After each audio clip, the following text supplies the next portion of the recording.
Dear Tinderella, or how dating applications put the D back in dating. Left, right. You're the girl they'd be lucky to have. Strong woman, stronger ideas, reads Feynman, watches Neil deGrasse Tyson on lucky days. Your bio reads like an endless prose ending with no hookups.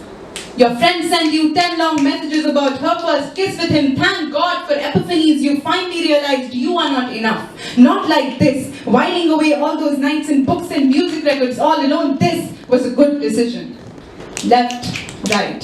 His face looks like your last lover. All the birthday gifts and homecoming that smelled like your sheets and her perfume, you go ahead with the conversation anyway. This is your definition of bravery. Conversations with an uninteresting stranger that reek of nostalgia. You will never know how brave it is to be alone, to never settle for anything less than your own Friday night. Your friends cancel on you for karaoke. This is the perfect date night for your bookshelf that wears its weight onto itself like a floral dress. Candlelit dinners with Tolkien and Poe and Freud and alternate days that your mother does not have to know about. Your bookshelf now looks like dreams covered in dust and dirt and everything you've become. You spend the night looking for virtual perfection in a stranger. Left, right.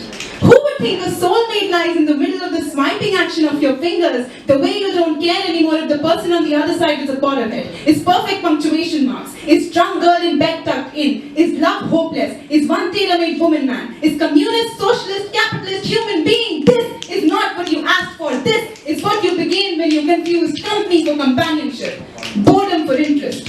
Interest for connection and connection for commitment. You went out of your house looking for the Cupid on a stormy night. So when it came to find you, you were not there anymore. You say, his jawline is so sleek.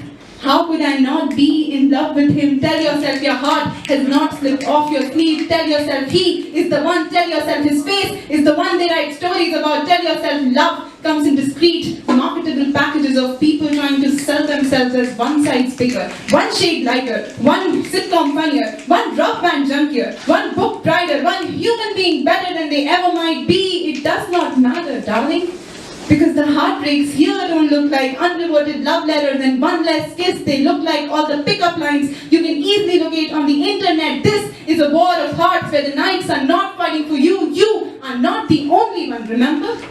Not even with your cold-marked eyes and one layer less. When I first told you about the concept of multiple chat windows, did that make you feel a little less special? A little less exclusive? A little less human being? The way you define yourself in all the attention you finally receive to make you realize you exist, as if your dreams were never enough to make you do that.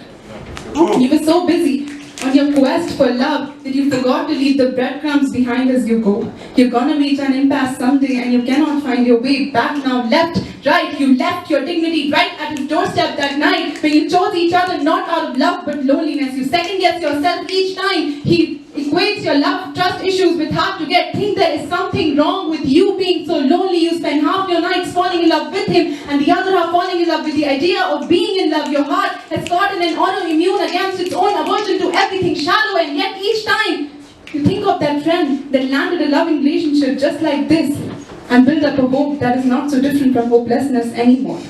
Last night, you swiped on a guy who told you, I'm willing to lie about how we met. And in that moment, you felt just like one of them. Convicts running away from a crime they never meant to commit. Will love bail you out this time? Or will your dream?